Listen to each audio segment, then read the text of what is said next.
120 secondes avec le concept de montre personnalisable Certina DS+. 120 secondes.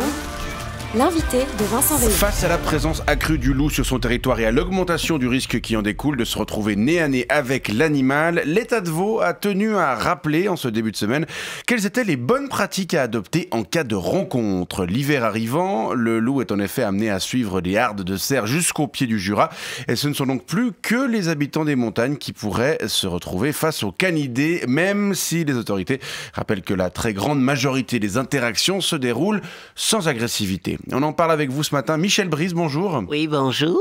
Vous êtes l'adjoint de la chef de la division biodiversité et paysage à la direction générale de l'environnement de l'État de Vaud. Exactement. Et vous avez contribué à rédiger cette liste des bonnes pratiques. Oui, parce que le loup divise profondément la société, voyez.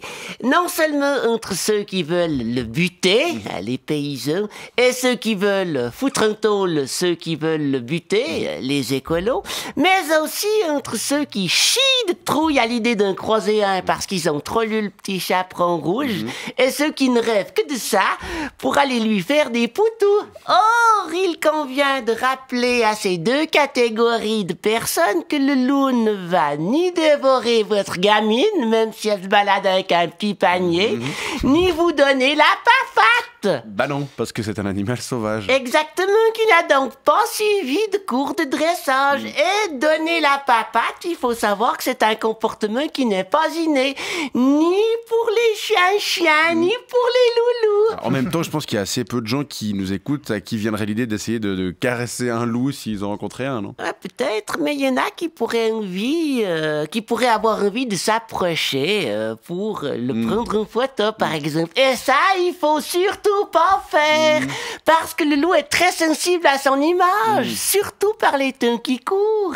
Il pourrait donc être tenté de vouloir vous briquer votre iPhone. Attention. Donc ne pas essayer de le photographier donc, Oui. quoi d'autre?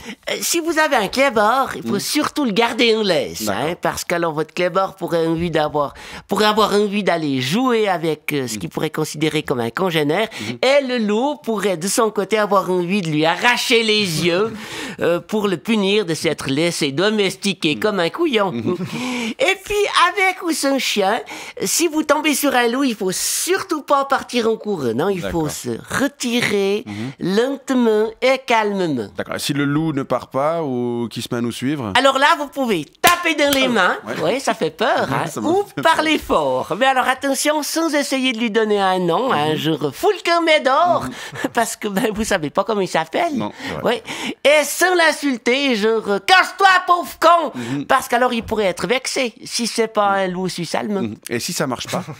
Alors là, il vous faut vous arrêter, hurler et vous faire le plus grand possible, comme ça. Donc Voilà, pour qu'ils se disent que vous pourriez être un prédateur potentiel. Ouais, ok. Et si vous avez un masque d'ours dans votre sacoche, alors c'est le moment de le mettre. Ouais.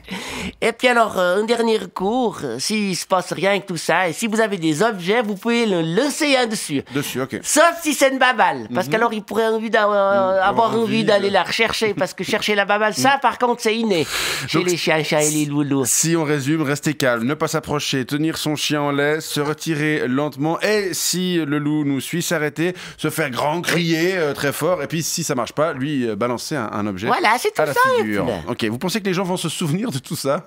Bien sûr que non. Mais c'est comme pour les recommandations qu'a d'incendie. Hein. Vous avez beau avoir bien lu la feuille sur le mur, si ça crame, c'est la panique et tout le monde fait n'importe quoi.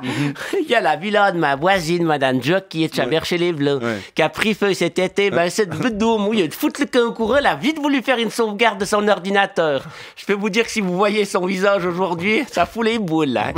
Mais c'est pareil pour le loup. Hein. On a beau avoir des recommandations. Moi, perso, si je le croise, hein, j'aurais trop envie d'aller faire un selfie avec pour mettre sur Insta. Ouais, je comprends.